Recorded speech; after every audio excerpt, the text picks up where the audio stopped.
Okay, if you're currently not completely addicted to Mario Maker 2 on your Switch, which I know that's the only reason I've been turning my console on over the last few days, and you're still looking for a bunch more really cool eShop games to download and start playing, well, I got you covered with 10 really cool ones in this video. Now, usually when I make videos like this, and I have made a lot of them, I think this is number like 15, I really have lost count. It's like 150 eShop games. I don't even want to think about it. Usually it isn't this hard to pick just 10 games to go on the list, but there has been so many releases on the Switch recently, I just didn't even know where to begin. There are a bunch of games I wanted to talk about today that got left out. So it looks like I'll have to do another one of these pretty soon, but let's not worry about that one because we're currently in this one. So let's focus on today's games. I hope you find something you might want to go download and play, or if not, I hope you still just have a good time in this video, and if you do, remember to smash that like button here, flip all over the subscribe button, and let's just jump right into talking about some really cool Switch games. First up on the list, and honestly this entire video wouldn't have been possible without Catan. Or Catan. I'm Australian and pronounce everything backwards, so it probably is Catan, but I would say Catan. The wonderful people over at Asmodee Digital are sponsoring me today, which is so freaking cool, because it's not that often an actual Switch game sponsors the channel. And have you ever seen a more on-brand sponsor? Unless you're watching like a makeup channel and they get sent makeup, which is pretty common. But this is literally my version of that. Oh, and I sunk a ton of time into this game once they reached out to me. I'll be honest, I didn't have much interest in Catan before they did reach out to me to do this sponsor, and even when they did reach out to me, I'll be even more honest, I took a look at it and even then thought, I really don't know if this is gonna gel with me, guys. But they gave me a code for it, I downloaded the game, and instantly I got hooked, called them up on my cell phone and said, hey, yeah, I'm in. Actually, I don't have their phone number. I sent them an email, but you get the point. This game is brutally hard, unless I just suck at it, which is a real possibility, but that challenge can be addicting. It plays like a board game on a hexagon-based grid. At the start of the game, you have to pick where you want to place your first 2 settlements, then on each player turn, you and your opponents all roll dice. No matter whose turn it is, if you're touching the numbered tile that's rolled,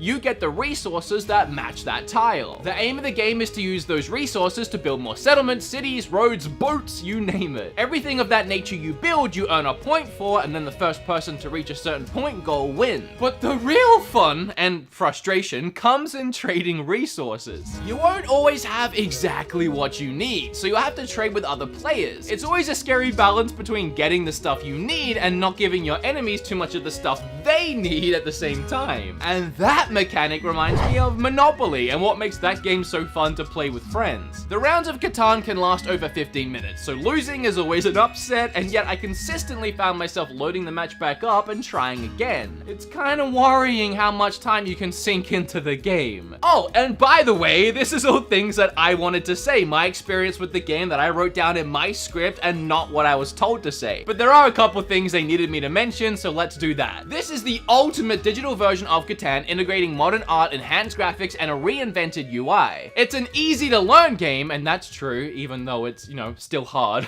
That includes a full 26 scenario campaign with immersive replayability through all the expansions. Catan even has online modes and leaderboards. I'm gonna go ahead and leave a link for the game down in the description, so please clicky clacky tappy on that before you leave this video today, and if you feel like you get good at the game, hit me up on Twitter, because I need some good competition.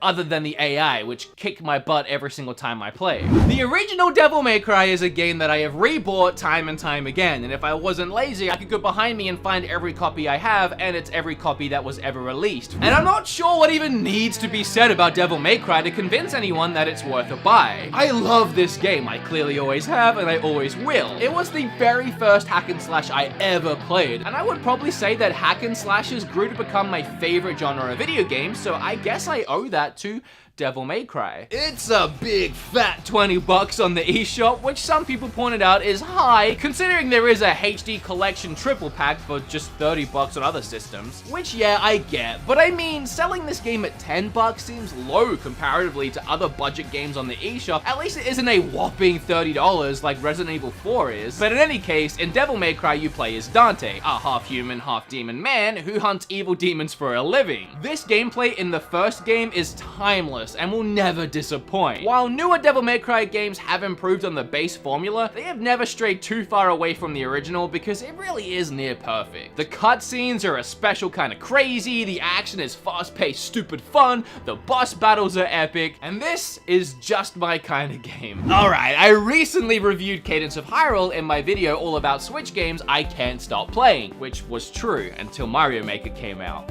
And then that just changed everything.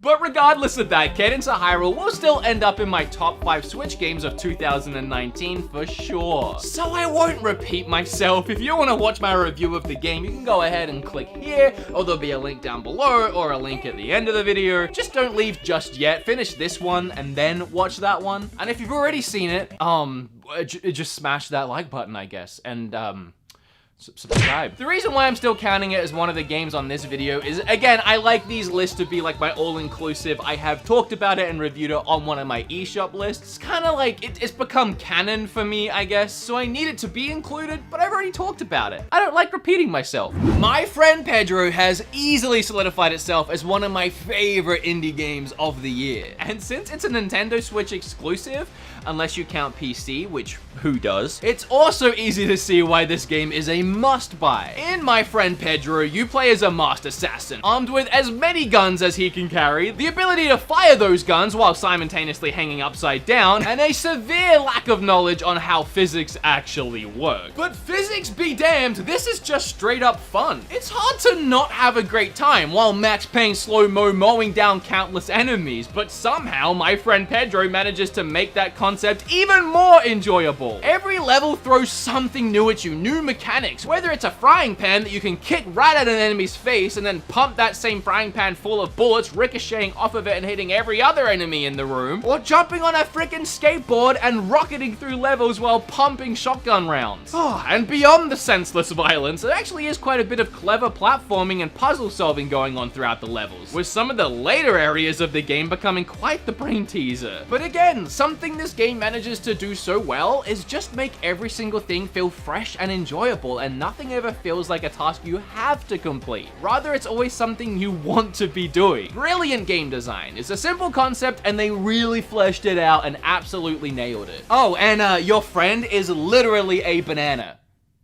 So there's that.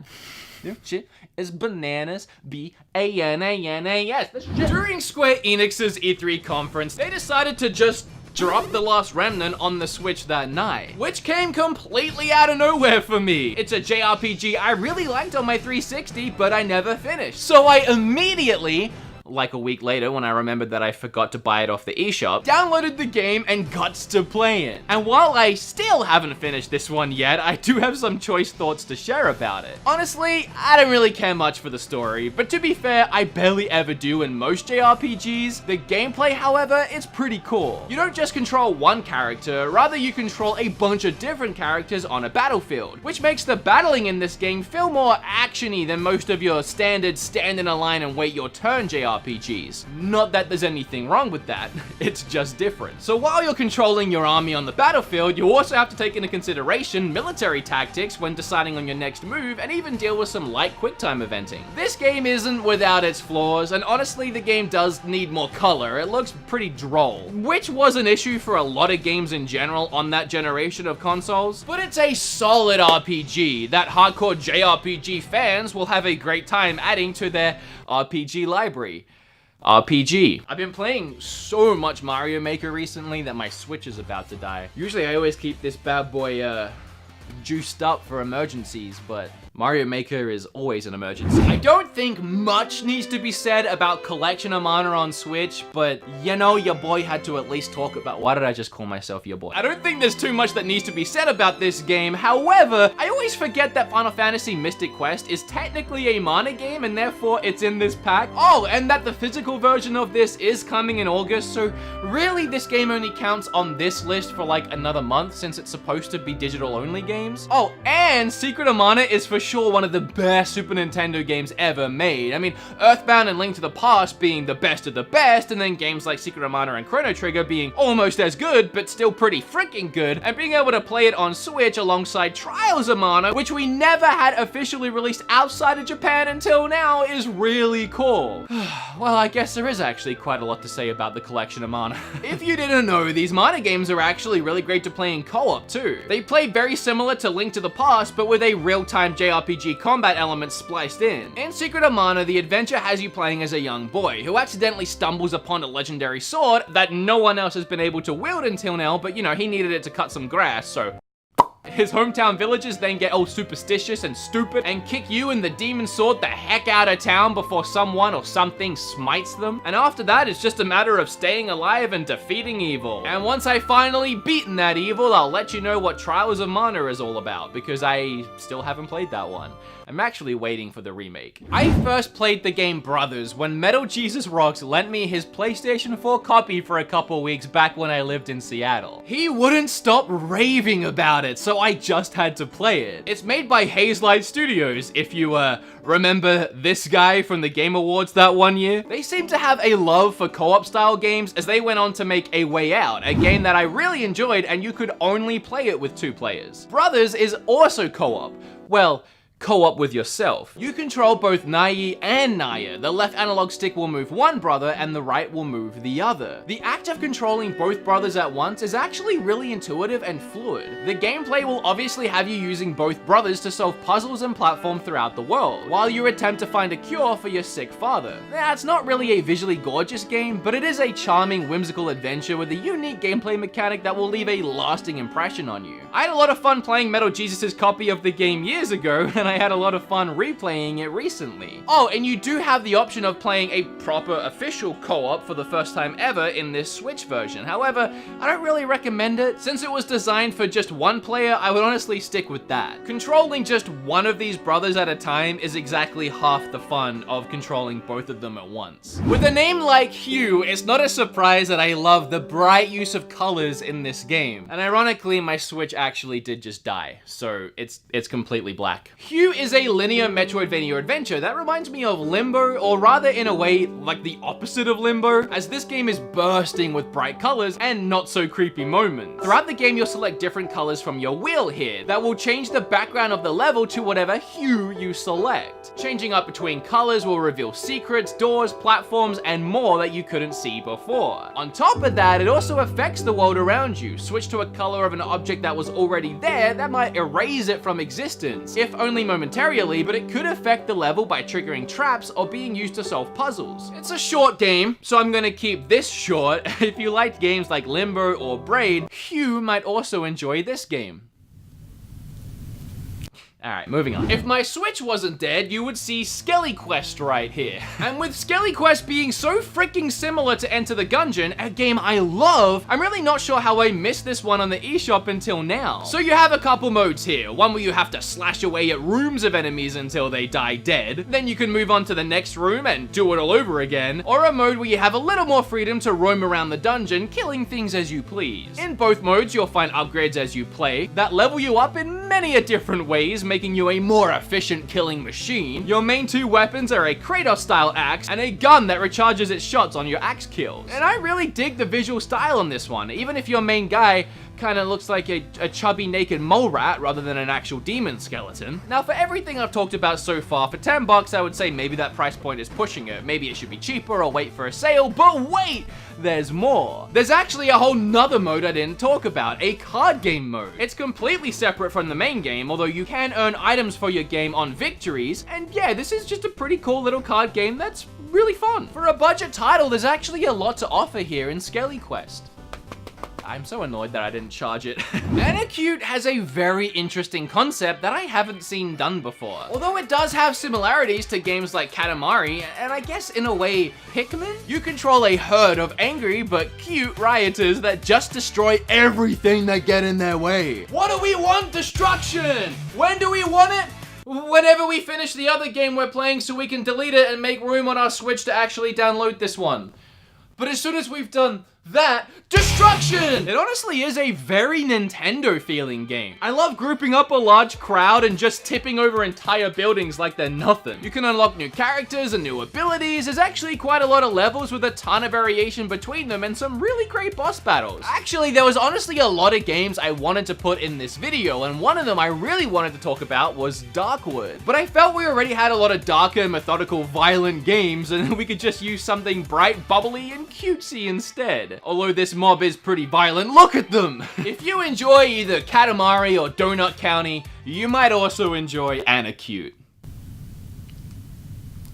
Alright guys, there's another 10 I can check off my canon list of eShop games I put into these videos. I love making these videos. I feel like it's my only true, series that I do on the channel. Don't forget to click that link down below and check out Catan. I know we saw a lot of really great games today, but Catan is the one that sponsored the video. It's a really great game, fun to play with friends, and you clicking on that link and actually checking it out, it helps me, it helps the channel. So if you don't know what one to buy, I would definitely start with that one. It helps me out. It's a fun game. What more do you need? It's a win-win-win-win. It's like 7 wins. Just get it. Thanks to Asmodee Digital for sponsoring the video. If you liked the video, then you better have actually liked it, because that just makes sense. Hair flip all over the subscribe button. Now, if you'll excuse me, I have to put this bad boy back on charge. Actually, I need to reconnect this stupid flimsy kickstand that always falls off, and play some more Mario Maker 2. Alright, that's my life. Bye.